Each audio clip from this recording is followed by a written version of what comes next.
구원의 확신 12번 온전함을 받았는가. 히브리서 12장 2절 말씀. 믿음의 주요 또 온전케 하시는 이인 예수를 바라보자. 저는 그 앞에 있는 즐거움을 위하여 십자가를 참으사 부끄러움을 개의치 아니하시더니 하나님 보좌 우편에 앉으셨느니라. 이 세상에서 정말 믿을 만한 분은 오직 누구신가요? 예수님이시지요. 이 예수님이 여러분의 주인이 되셨습니까? 우리가 믿고 끝까지 바라보아야 할 분은 오직 예수님 뿐이세요. 믿음의 주요 온전케 하시는 이인 예수를 바라보자. 예수님은 무엇을 온전케 하셨나요? 지옥 갈 모든 죄로부터 온전케 하셨지요. 지옥 갈 모든 죄에서 어떻게 온전케 구원하셨나요? 다 같이 예수님께서 내 죄를 위해 십자가에서 죽으시고 부활하셔서 지옥 갈 내 모든 죄를 영원히 용서해 주셔서 온전케 하셨지요. 온전케 하신 그 효력은 언제까지 갈까요? 영원히 가지요. 히브리서 10장 14절에 저가 한 제물로 거룩하게 된 자들을 영원히 온전케 하셨느니라. 이미 영원히 온전케 해결하신 예수님만 믿고 바라보세요. 자기가 행한 모든 선행, 실적, 사역으로는 아무리 열심히 했어도 온전케 될 수는 없지요. 여러분이 각자가 열심히 심은 것은 다 상급으로 계산해 주시니까 그것은 걱정하지 마세요. 그러나 우리가 예수님만큼, 하나님만큼 온전케 행할 수는 없어요. 그러면 우리는 어떻게 하면 될까요? 예수님께서 온전케 해 주신 것을 믿으면 나도 온전케 되는 거예요. 그 앞에 있는 즐거움을 위하여 십자가를 참으사. 예수님은 우리를 온전케 하여 천국에서 영원히 함께 살 즐거움을 위해 십자가의 고통을 참으셨어요. 예수님의 즐거움은 무엇일까요? 디모데전서 2장 4절에 하나님은 모든 사람이 구원을 받으며 진리를 아는 데 이르기를 원하시느니라. 우리 영혼이 모두 예수님을 믿고 구원받는 것이 예수님의 가장 큰 즐거움이세요. 누가복음 15장 10절에 죄인 하나가 회개하면 하나님의 사자들 앞에 기쁨이 되느니라. 죄인 하나가 회개하고 돌아오는 것이 예수님의 즐거움이시고 기쁨이셔요. 누가복음 10장 20절에 너희 이름이 하늘에 기록된 것으로 기뻐하라 하시니라. 우리의 이름이 생명책에 기록되는 것이 예수님의 기쁨이고 즐거움이셔요. 바울의 기쁨과 즐거움은 무엇일까요? 빌립보서 4장 1절에 그러므로 나의 사랑하고 사모하는 형제들, 나의 기쁨이요 면류가 아닌 사랑하는 자들아, 이와 같이 주 안에 서라. 바울은 구원받은 형제 자매들이 기쁨이고 면류관이고 즐거움이었지요. 데살로니가전서 2장 19절에 우리의 소망이나 기쁨이나 자랑의 면류관이 무엇이냐? 그의 강림하실 때 우리 주 예수 앞에 너희가 아니냐? 바울은 전도하고 양육한 형제 자매들이 소망이고 기쁨이고 자랑의 면류관이었지요. 여러분의 즐거움과 기쁨과 소망과 자랑은 무엇인가요? 예배 성공하고 우선순위 바로 하고 예수님의 십자가 자랑하고 충성봉사 헌신하는 거지요. 이렇게 예수님은 그 앞에 있는 즐거움을 위하여 부끄러움을 개의치 아니하시고 십자가를 참으셨어요. 부끄러움을 개의치 아니하셨다는 말씀이 무슨 뜻일까요? 십자가의 고난을 말씀하시지요. 예수님께서 어떤 고난을 받으셨을까요? 요한복음 19장 1절에 이에 빌라도가 예수를 데려다가 채찍질하더라. 군병들이 가시로 면류관을 엮어 그의 머리에 씌우고 자색 옷을 입히고 앞에 와서 가로되 유대인의 왕이여 평안할지어다 하며 손바닥으로 때리더라. 채찍질하고 가시면류관을 씌우고 손바닥으로 때리면서 왕 앞에 인사하는 흉내를 내면서 조롱했지요. 마가복음 15장 19절에 갈대로 그의 머리를 치며 침을 뱉으며 꿇어 절하더라. 갈대로 머리를 치면서 침까지 뱉고 왕 앞에 절하는 것처럼 신용을 하며 심한 모욕을 했었지요. 예수님께서 이렇게 능력 받으실 것을 이사야를 통해 이미 오래전부터 예언하셨어요. 이사야 50장 6절에 나를 때리는 자들에게 내 등을 맡기며 나의 수염을 뽑는 자들에게 나의 뺨을 맡기며 수욕과 침뱉음을 피하려고 내 얼굴을 가리우지 아니하였느니라. 예수님은 이렇게 틀깎는 자 앞에서 잠잠히 있는 양처럼 이 많은 고난을 받으셨어요. 꿈나무들 예수님께서 왜 이런 고난을 받으셨나요? 내 죄 때문에? 누구 죄 때문에? 내 죄 때문에 고난 받으셨지요? 아직도 빌라도 때문에 고난 받았다고 고백하고 있나요? 예수님은 분명히 내 죄 때문에 고난 받으셨어요. 이것이 진정한 신앙 고백이에요. 사도신경으로 이제 더 이상 신앙 고백하지 마세요. 그것은 잘못된 고백이에요. 그 고백으로는 천국 갈 수 없어요. 예수님은 내 죄 때문에 고난 받으셨고 내 죄 때문에 십자가에서 죽으셨어요. 요한복음 19장 18절에 저희가 거기서 예수를 십자가에 못 박을세 다른 두 사람도 그와 함께 좌우편에 못 박으니 예수는 가운데 있더라. 결국 예수님께 최고의 극형을 내려 십자가에 못 박았지요. 그러나 예수님은 십자가의 죽음으로 무엇을 이루셨나요? 요한복음 19장 30절에 예수께서 신 포도주를 받으신 후 가라사대 다 이루었다 하시고 머리를 숙이시고 영혼이 돌아가시니라. 예수님은 십자가의 죽음으로 지옥 갈 내 모든 죄값을 다 치르셨지요.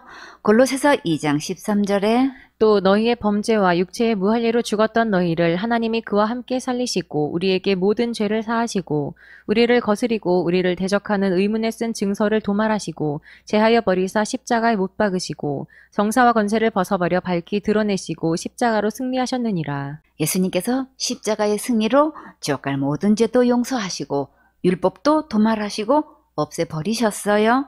본문 말씀에 그 앞에 있는 이 즐거움을 위하여 말씀 그대로 부끄러움을 개의치 않으시고 이렇게 십자가의 고통을 당하시고 대가를 지불하셨는데 그 후에 어떻게 되셨나요? 하나님 보좌 우편에 앉으셨느니라. 앉으셨다는 뜻은 다 이루시고 편히 쉬신다는 말씀이에요. 하나님께서 우주 만물을 6일 동안 창조하시고 제7일은 안식하셨지요. 창세기 2장 2절에 하나님의 지으시던 일이 일곱째 날이 이를 때에 마치니 그 지으시던 일이 다함으로 일곱째 날에 안식하시니라. 우리의 지옥 갈 모든 죄도 영원히 다 해결하시고 이렇게 하나님 우편에 앉으셨어요. 우리가 더 이상 죄 문제를 해결할 것이 없도록 완전 무결하게 다 해결하신 거예요. 온 인류의 죄를 대속하시고 대승리를 얻으시고 그렇게 된 자들을 영원히 온전케 하시고 이 세상에 오신 목적을 다 이루시고 하나님 보좌 우편에 앉으셨어요. 예수님께 박수해 드리세요. 정말 너무나 감사하지요.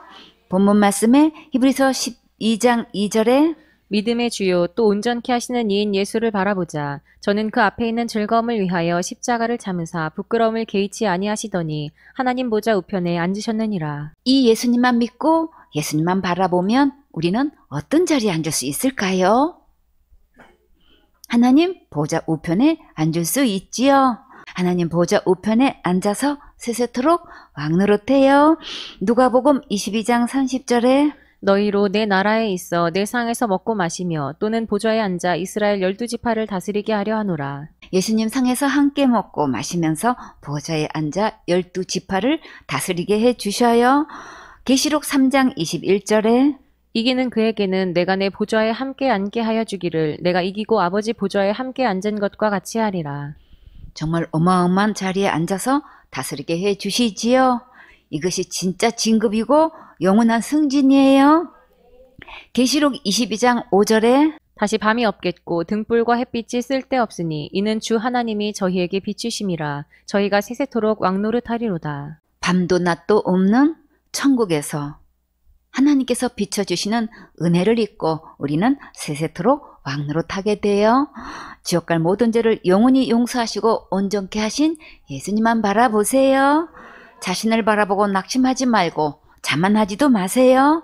자기 행한 바 의로운 행위도 보지 말고 자신이 지은 죄도 보지 마세요. 지옥 갈 모든 죄를 영원히 온전케 하신 예수님만 믿으면 우리 모두 천국 갈 수 있어요. 고린도후서 7장 1절 말씀. 그런즉 사랑하는 자들아 이 약속을 가진 우리가 하나님을 두려워하는 가운데서 거룩함을 온전히 이루어 육과 영의 온갖 더러운 것에서 자신을 깨끗게 하자. 이 약속을 가진 우리가 어떤 약속을 가지고 있나요? 고린도후서 6장 17절에 그러므로 주께서 말씀하시기를 너희는 저희 중에서 나와서 따로 있고 부정한 것을 만지지 말라. 내가 너희를 영접하여 너희에게 아버지가 되고 너희는 내게 자녀가 되리라. 전능하신 주의 말씀이니라 하셨느니라. 여러분은 하나님의 자녀가 되었습니까? 우리는 하나님의 자녀가 된 약속을 가지고 있어요. 이 약속을 가진 우리가 하나님을 두려워하는 가운데서 하나님의 자녀가 함부로 살면 안 되겠지요. 자녀가 잘못하며 부모님이 따끔하게 야단을 쳐야 다시는 그런 행동을 삼가하게 되지요. 하나님의 자녀가 범사에 반듯하게 생활해야 덕이 되고 하나님께 영광을 돌릴 수 있어요. 잘못했을 때 아버지가 화내시면 무서운 것 같이 하나님 무서운 줄 알아야지요. 여러분은 하나님의 실력을 한번 맛보고 싶으십니까? 아니지요. 하나님의 실력을 맛본 사람은 하나님께서 한마디만 살짝 하셔도 곧 순종하게 돼요. 여러분은 매 맞고 말 들을래요? 말로 할 때 잘 들을래요? 말로 할 때 잘 들어야지요. 고집 부리다가 매 맞으면 나도 아프고 때리는 부모님도 마음 아프시지요. 우리가 하나님을 두려워할 줄 알면 매사에 경거망동하지 않게 돼요. 경고망동은 경솔하여 생각 없이 망령되게 막 행동하는 것을 말해요. 이렇게 했다가는 정말 매를 부르는 거지요. 본문 말씀에서 하나님을 두려워하는 가운데서 거룩함을 온전히 이루어 지옥 갈 모든 죄로부터 거룩함을 온전히 얻은 자만 하나님의 자녀가 될 수 있어요. 온전히 이루었다는 것은 지옥 갈 죄가 티끌만도 없다는 말씀이에요. 거룩함을 온전히 이루라는 말씀은 곧 삶에서도 분리하고 구분해서 분별하라는 말씀이에요. 본문 말씀에 육과 영의 온갖 더러운 것에서 자신을 깨끗게 하자. 육과 영이 온전히 깨끗하게 해야 할 부분을 한번 살펴볼까요? 첫 번째로 우상 숭배에서부터 일절 깨끗하게 해야겠지요. 고린도전서 10장 20절에 대저 이방인의 제사하는 것은 귀신에게 하는 것이요 하나님께 제사하는 것이 아니니 나는 너희가 귀신과 교제하는 자 되기를 원치 아니하노라.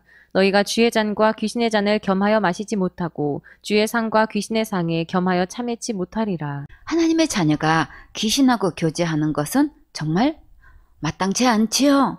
계속 고집 부리고 귀신에게 절하고 숭배하면 어떻게 될까요? 시편 106편 28절에 저희가 또 바알보올과 연합하여 죽은 자에게 제사한 음식을 먹어서 그 행위로 주를 경록케 함을 인하여 재앙이 그 중에 유행하였도다. 우리나라는 조상제사라고 속여서 귀신이 와서 경배받고 있어요. 부모에게 효도하는 것으로 속여서 음식을 차리게 하고 절받고 있지요. 이런 자들에게는 언제 어떻게 재앙이 내릴지는 아무도 몰라요. 아무도 그 불을 피할 수가 없어요. 갑자기 교통사고가 날 수도 있고 유행병에 걸려서 고생하고 생명을 잃을 수도 있어요. 관계가 끊어지고 얽히는 일들이 생기고 많은 손해를 볼 수도 있어요. 그러니까 이런 매를 맞지 말고 삶 속에서 우상 숭배에서 일절 깨끗하게 온전한 삶을 살아야겠지요. 만약에 비록 조상 제사는 드리지 않고 동참하지도 않고 음식도 먹지 않는다 하더라도 마음으로 우상 숭배하는 것도 있어요. 어떤 것이 있는지 자세히 살펴볼까요? 골로새서 3장 5절에 그러므로 땅에 있는 지체를 죽이라. 곧 음란과 부정과 사욕과 악한 정욕과 탐심이니 탐심은 우상 숭배니라. 우리가 살면서 탐나는 것들이 정말 많지요. 그러나 세상에 마음이 빼앗겨서 하나님보다 더 사랑하고 전부가 되어서 쫓아가면 안 되겠지요. 로마서 12장 1절에 그러므로 형제들아 내가 하나님의 모든 자비하심으로 너희를 권하노니 너희 몸을 하나님이 기뻐하시는 거룩한 산 제사로 드리라. 이는 너희의 드릴 영적 예배니라. 너희는 이 세대를 본받지 말고 오직 마음을 새롭게 함으로 변화를 받아 하나님의 선하시고 기뻐하시고 온전하신 뜻이 무엇인지 분별하도록 하라. 이렇게 몸을 들여 예배 성공하면 하나님께서 분별할 수 있는 지혜를 주셔요. 예배 성공하면 모든 좋은 것들을 풍성하게 넘치도록 주시니까 세상에 마음 빼앗기지 마세요. 골로새서 3장 1절에 그러므로 너희가 그리스도와 함께 다시 살리심을 받았으면 위의 것을 찾으라. 거기는 그리스도께서 하나님 우편에 앉아 계시느니라. 위의 것을 생각하고 땅의 것을 생각지 말라. 이 세상 풍속대로 따라가지 말고 진리의 말씀대로 따라가세요. 우리가 성서적 가치관을 가지고 자라가려면 예배 성공하고 위의 것에 대해 세세히 알게 해주셔요. 디모데후서 2장 20절에 큰 집에는 금과 은의 그릇이 있을 뿐 아니요 나무와 질그릇도 있어 귀히 쓰는 것도 있고 천히 쓰는 것도 있나니 그러므로 누구든지 이런 것에서 자기를 깨끗하게 하면 귀히 쓰는 그릇이 되어 거룩하고 주인의 쓰심에 합당하며 모든 선한 일에 예비함이 되리라. 모든 일에 깨끗하고 온전한 그릇이 되어서 장구하고 귀하게 쓰임받는 사역자가 되세요. 영적으로 깨끗하게 되려면 먼저 어떻게 해야 할까요? 영을 먼저 분별해서 아군인지 적군인지 그것부터 알아야겠지요. 요한일서 4장 1절에 사랑하는 자들아 영을 다 믿지 말고 오직 영들이 하나님께 속하였나 시험하라. 많은 거짓 선지자가 세상에 나왔음이니라. 꿈나무들 거짓 선지자는 하나님께 속했나요? 아니지요. 겉으로는 하나님의 종이라고 자처하고 있지만 하나님은 거짓 선지자라고 하셨어요. 사탄은 이렇게 직분을 가지고 가장하고 있으니까 사역자는 먼저 예리하게 분별할 수 있어야겠지요. 오직 영들이 하나님께 속하였나 시험하라고 하셨어요. 체킹하는 것은 지극히 성경적이에요. 절대 이상한 거 아니에요. 성경적 근거와 자부심을 가지고 영들을 시험하세요. 디모데후서 2장 15절에 내가 진리의 말씀을 옳게 분변하여 부끄러울 것이 없는 일꾼으로 인정된 자로 자신을 하나님 앞에 드리기를 힘쓰라. 진리의 말씀을 계속 지속적으로 들을 때에 영적으로 옳게 분변할 수 있어요. 진패만 계속 세다 보면 위패를 금방 찾을 수 있어요. 바울은 디모데에게 교회를 맡기면서 무엇을 부탁했었나요? 교회에 다른 교훈이 들어오지 못하도록 철저히 관리하라고 신신당부했었지요. 디모데전서 1장 3절에 내가 마게도냐로 갈 때에 너를 권하여 에베소에 머물라 한 것은 어떤 사람들을 명하여 다른 교훈을 가르치지 말며 신화와 끝없는 족보에 창념치 말게 하려 함이라. 이런 것은 믿음 안에 있는 하나님의 경륜을 잃음보다 도리어 변론을 내는 것이라. 교회에서 오직 예수님의 십자가의 그 사랑을 전해서 영혼들이 천국 가는 일에 전념을 해야겠지요. 다른 교훈과 신화와 끝없는 족보에 창념하면 하나님의 뜻을 이루는 것이 아니고 변론만 있게 돼요. 골로새서 2장 8절에 누가 철학과 헛된 속임수로 너희를 노력할까 주의하라. 이것이 사람의 유전과 세상의 초등 학문을 조침이요 그리스도를 조침이 아니니라. 철학은 세상으로부터 온 것이지 절대 하나님의 말씀이 아니에요. 이런 것들은 예수님을 따르는 제자가 아니고 악한 세상형을 따르는 거예요. 우리의 영혼에 전혀 유익하지 않은 사람들의 유전에 넘어가지 말고 오직 예수님의 말씀을 경청하고 말씀대로 순종하고 따르세요. 사도행전 17장 18절에 어떤 에비구레오와 스토이고 철학자들도 바울과 쟁론할세 혹은 이르되 이 말장이가 무슨 말을 하고자 하느뇨 하고 혹은 이르되 이방 신들을 전하는 사람인가 보다 하니 이는 바울이 예수와 또 몸의 부활 전함을 인함이러라. 철학자들은 예수님의 십자가의 죽음과 부활에 대한 복음을 듣고도 깨닫지 못했어요. 자기들이 알지 못하는 것을 바울이 담대히 전하니까 오히려 바울을 말장이라고 비방했지요. 진짜 말장난은 철학자들이에요. 말도 안 되는 것들을 알지도 못하면서 알아듣지도 못하게 주장하면서 영혼들을 노력하고 있어요. 이런 철학 사상이 들어오면 복음을 듣고도 믿어지지 않게 많은 방해를 하니까 절대 듣지 마세요. 이런 말을 계속 들으면 예배드리고 싶지 않아지고 하나님의 말씀이 들리지 않고 심지어 교회도 오고 싶지 않아져요. 그러니까 철저히 조심하세요. 이런 자들은 고등학문을 따르는 것이 아니라 초등학문밖에 안 되는 거예요. 역대상 28장 9절에 내 아들 솔로몬아 너는 내 아비의 하나님을 알고 온전한 마음과 기쁜 뜻으로 섬길지어다. 여호와께서는 뭇 마음을 감찰하사 모든 사상을 아시나니 내가 저를 찾으면 만날 것이요 버리면 저가 너를 영원히 버리시리라. 다윗은 사랑하는 아들 솔로몬에게 하나님께 온전한 마음으로 예배 성공하라고 간곡히 권면했어요. 주님은 우리 마음에 어떤 사상을 가지고 있는지 다 감찰하고 계셔요. 우리 안에 잘못된 다른 사상이 들어오지 못하도록 철저히 관리하고 우리 영혼이 혼탁하지 않도록 오직 예배 성공해서 교회와 나라를 위해 크게 쓰임받는 멋진 사역자가 되세요. 시편 10편 4절에 악인은 그 교만한 얼굴로 말하기를 여호와께서 이를 감찰치 아니하신다 하며 그 모든 사상에 하나님이 없다 하나이다. 철학과 다른 사상들은 한마디로 그 안에는 하나님이 없어요. 자기들이 하나님 자리에 앉아서 하나님 노릇하고 있기 때문이에요. 시편 33편 10절에 여호와께서 열방의 도모를 폐하시며 민족들의 사상을 무욕해 하시도다.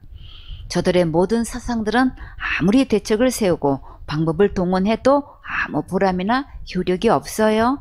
결코 저들의 말대로 되는 게 아니라 오직 하나님의 말씀대로 이루어지고 말씀대로 심판하셔요. 시편 56편 5절에 저희가 종일 내 말을 곡해하며 내게 대한 저희 모든 사상은 사악이라. 세상의 모든 사상은 간사하고 악해서 종일 하나님의 말씀을 옳지 않게 해석하고 오해하고 있어요. 그러니까 이런 사상이 절대 들어오지 못하게 해야겠지요. 이사야 59장 7절에 그 발은 행악하기에 빠르고 무죄한 피를 흘리기에 신속하며 그 사상은 죄악의 사상이라. 황폐와 파멸이 그 길에 끼쳐졌으며. 한마디로 다른 사상은 죄악의 사상이라 그 말로는 결국 황폐와 파멸뿐이에요. 그러니까 그 길로 가면 절대 안 되겠지요. 이사야 66장 18절에 내가 그들의 소위와 사상을 아노라. 때가 이르면 열방과 열족을 모으리니 그들이 와서 나의 영광을 볼 것이며. 사상에는 두 가지 사상이 있어요. 그 사상 속에 하나님이 계신지 아닌지로 나누면 구분될 수 있어요. 사도행전 5장 38절에 이제 내가 너희에게 말하노니 이 사람들을 상관 말고 버려두라. 이 사상과 소행이 사람에게로서 났으면 무너질 것이요. 이 말은 누가 한 말인가요? 교법사 가말렐이 한 말이지요. 사도행전 5장 34절에 바리새인 가말리엘은 교법사로 모든 백성에게 존경을 받는 자라. 공회 중에 일어나 명하여 사도들을 잠깐 밖에 나가게 하고. 가말리의 뜻은 히브리 원어로는 가물리엘, 하나님은 나의 보답이시다라는 뜻이에요. 가말리엘의 가문은 유대교의 보수파 산마이 학파와 쌍벽을 이루고 있는 온건파인 힐렐 학파가 있는데 그 힐렐이 가말리엘의 조부이고 아버지는 시므온이에요.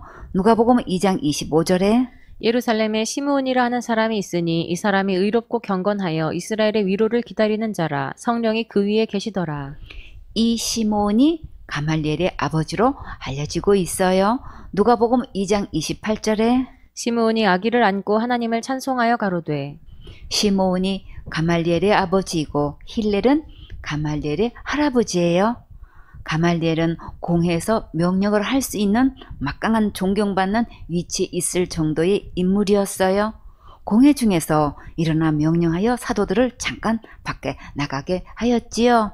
여기서 가말리엘은 제자들의 사상과 소행이 먼저 하나님부터 왔는지를 살펴보라고 했어요.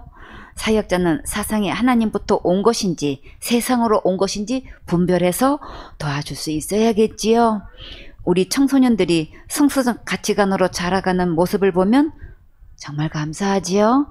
가말리엘이 공회에서 제자들을 잠시 밖으로 내보내고 모든 공회원들에게 어떻게 말했는지 보세요. 사도행전 5장 39절에 만일 하나님께로서 났으면 너희가 저희를 무너뜨릴 수 없겠고 도리어 하나님을 대적하는 자가 될까 하노라 하니 저희가 옳게 여겨 사도들을 불러들여 채찍질하며 예수의 이름으로 말하는 것을 금하고 놓으니. 하나님께서 가말리엘을 통해서 이렇게 멋지게 일해 주셔서 예수님의 제자들을 죽음에서 건지셨지요. 죽을 뻔하다가 채찍에 맞은 것으로 끝났는데 그래도 매 맞을 때 많이 아팠겠지요. 사도들을 불러들여 채찍질을 하며 예수의 이름으로 말하는 것을 금하고 놓아주었는데 사도들은 이에 어떻게 반응을 했을까요? 사도행전 5장 41절에 사도들은 그 이름을 위하여 능력받는 일에 합당한 자로 여기심을 기뻐하면서 공회 앞을 떠나니라. 매를 맞고도 기뻐하며 당당하게 나왔지요. 정말 감사하지요. 공회에서 예수의 이름으로 말하는 것을 금하라고 했는데 그 후에 사역은 어떻게 했을까요? 사도행전 5장 42절에 저희가 날마다 성전에 있든지 집에 있든지 예수는 그리스도라 가르치기와 전도하기를 쉬지 아니하니라. 주님께서 정말 멋지게 일해 주셨지요. 하나님의 사상과 세상 사상은 이렇게 죽음에 이르기까지 부딪히게 되어 있어요. 하나님의 자녀들은 예배 성공하고 하나님을 두려워하는 가운데서 거룩함을 온전히 이루어 육과 영의 온갖 더러운 곳에서 자신을 깨끗하게 지켜야겠지요. 히브리서 5장 7절 말씀. 그는 육체에 계실 때에 자기를 죽음에서 능히 구원하실 이에게 심한 통곡과 눈물로 간구와 소원을 올렸고 그의 경외하심을 인하여 들으심을 얻었느니라. 꿈나무들, 여기서 그는 누구신가요? 예수님이시지요? 예수님께서 몸을 입고 오셔서 십자가의 죽음을 앞두고 눈물로 통곡하며 간절하게 소원을 올리셨어요. 절박한 심정으로 대성통곡하시며 애타게 부르짖는 예수님의 기도가 여러분의 심령에 들리시나요? 자기 몸을 들여 하나님의 뜻을 이루시기를 결단하셨을 때 그 기도가 상달되셨어요. 예수님은 누구에게 기도하셨나요? 자기를 죽음에서 능히 구원하실 하나님께 기도하셨지요. 우리가 기도하는 대상은 우주 만물을 창조하시고 죽음에서 능히 살리시는 하나님께 기도드리지요. 모든 환경이 막히고 캄캄하여 앞에 보이지 않는 절망 속에서도 주님을 바라보면 빛을 비추어 주셔요. 히브리서 5장 8절 말씀. 그가 아들이시라도 받으신 고난으로 순종함을 배워서. 그가 아들이시라도. 누구 아들이신가요? 하나님 아들이시지요. 받으신 고난으로 순종함을 배워서. 어떤 고난을 받으셨나요? 죽기까지 순종하며 고난을 받으셨지요. 하나의 진주가 되기까지 그 고통은 이루 다 말할 수 없겠지요. 신발에 모래가 하나만 들어가도 정말 고통스럽지요. 조개나 대합과 전복에 모래가 체내에 들어가면 조가비를 만드는 외토막을 자극하여 분비된 것이 진주가 된대요. 우리가 점검이 되기까지는 수많은 연단이 있지요. 욥의 고난은 정말 이루 말할 수 없는 고난도 훈련을 받았어요. 그러나 단련하신 후에는 상상 초월로 글작품을 만들어 주셨지요. 우리에게 주어진 안경과 형편을 통해서 이런저런 훈련을 받을 때 끝까지 주님 바라보세요. 가장 아름답고 가장 멋지고 가장 값진 고품격의 작품을 만들어 주셔요. 여러분은 들포도가 되고 싶어요? 극상품 포도가 되고 싶어요? 극상품 포도가 되어야겠지요. 하나님의 실력을 맛본 사람은 스스로 알아서 순종해요. 사울은 고난 없이 왕이 되었고 다윗은 왕이 되기까지 수많은 고난을 겪었지요. 그 결과 사울은 당대의 왕위가 끝났지만 다윗의 왕위는 영영이 있게 하셨어요.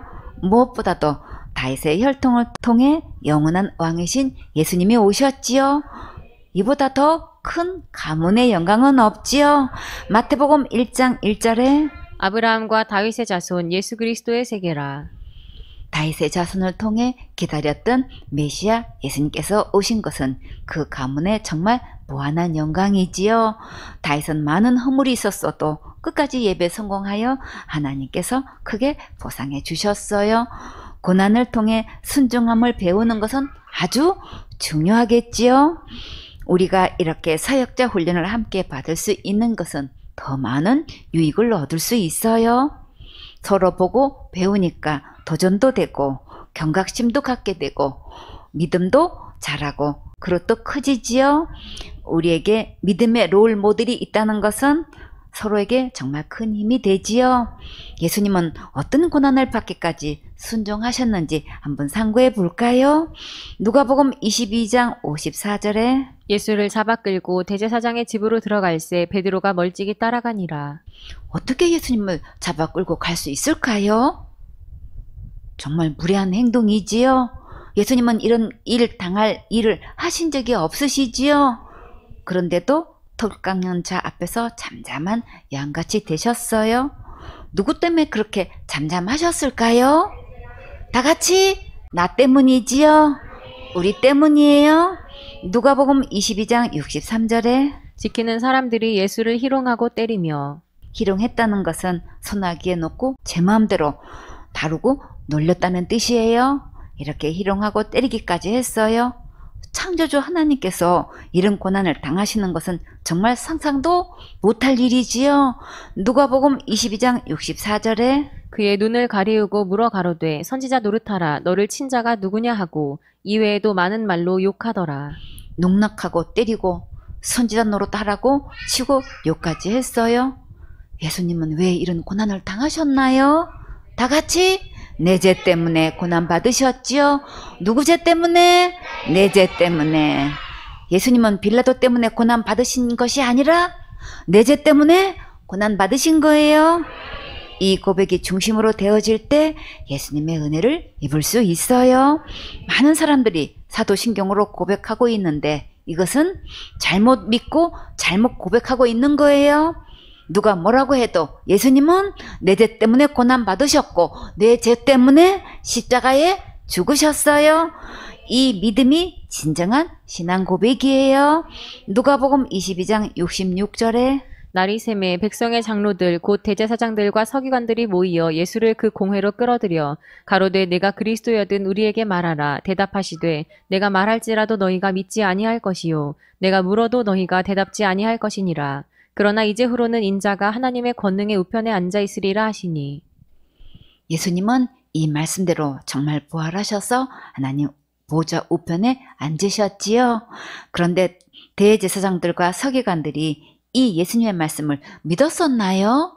아니지요. 누가복음 22장 70절에 다 가로되 그러면 내가 하나님의 아들이냐. 대답하시되 너희 말과 같이 내가 그니라. 이들이 내가 하나님의 아들이냐고 물은 것은 사형에 처할 결정적인 단서를 잡으려고 물은 거예요. 예수님께서 하나님의 아들이라고 하실 때 그들은 어떻게 반응했나요? 누가복음 22장 71절에 저희가 가로되 어찌 더 증거를 요구하리요. 우리가 친히 그 입에서 들었노라 하더라. 저들이 죽일 확실한 증거를 찾으려고 집요하게 신문한 건 맞지요? 예수님께서 하나님의 아들이시라고 하신 것은 저들은 어떤 죄로 여겼나요? 신성모독 죄로 여겼지요. 마태복음 27장 26절에 이에 바라바는 저희에게 놓아주고 예수는 채찍질하고 십자가에 못 박히게 넘겨주니라. 여기서 바라바는 어떤 인물인가요? 마가복음 15장 7절에 밀란을 꾸미고 이 밀란에 살인하고 포박된 자 중에 바라바라 하는 자가 있는지라. 살인자는 어떤 형벌을 받나요?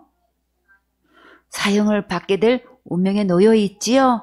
근데 이런 자를 놓아주고 죄 없으신 예수님을 채찍질하고 십자가에 못 박히게 넘겨주었어요. 자, 여기서 바라바가 곧 누구일까요? 나지요.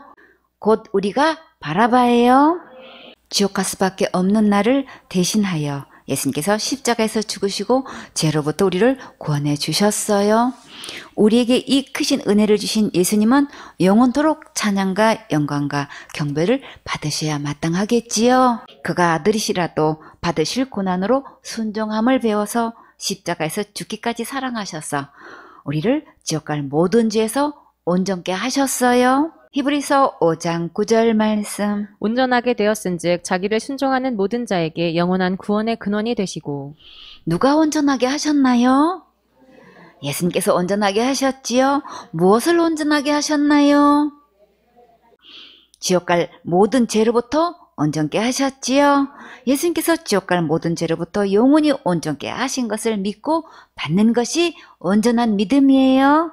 온전하게 되었은즉 자기를 순종하는 모든 자에게 영원한 구원의 근원이 되시고 큰 죄, 작은 죄, 원죄, 자범죄, 무거운 죄, 가벼운 죄 할 것 없이 지옥 갈 모든 죄는 예수님을 믿고 순종하는 자들에게 영원한 구원의 근원이 되셨어요. 한국에서 가장 큰 죄로 여기는 죄는 무엇인가요? 자살죄지요. 살인죄나 자살죄도 모든 믿는 자에게 구원의 근원이 되셨어요. 율법 613가지 범한 모든 죄가 다 포함해서 영원한 구원을 이루신 예수님을 믿을 때 이 믿음을 온전한 믿음이라고 해요. 그러면 죄로부터 구원은 누가 하셨나요? 예수님께서 분명히 전적으로 온전히 구원하셨지요. 오직 예수님만 구원의 근원이 되시는데 너무나 많은 사람들이 자기가 행한 선한 행위로 구원받는 줄 알고 열심히 하고 있지요. 그래서 믿음을 점검해 보면 예수님께서 다 이루셨다고 믿는지 자기가 행한 것을 믿고 대답하는지 금방 알 수 있어요. 우리가 아무리 열심히 충성, 봉사, 헌신해도 예수님만큼 온전하게 될 수는 없지요. 우리가 한 것은 다 어디에 해당되나요? 상급에 해당되니까 본인이 심는 대로 다 받아요. 그러나 죄로부터 구원은 십자가에서 죽으시고 부활하신 예수님만 하실 수 있어요. 우리는 처음부터 구원할 수 없는 거예요. 왜 우리는 못할까요? 죄의 싹은 사망이라 죽어야 하기 때문에 우리는 할 수 없는 거지요. 이것을 속히 깨닫고 예수님께로 와서 온전히 구원해 주신 이 은혜를 믿고 받으세요. 그러면 온전함을 받을 수 있어요. 자, 여러분은 이 온전함을 받았습니까? 온전함은 오직 믿음으로 받는 거예요. 아멘.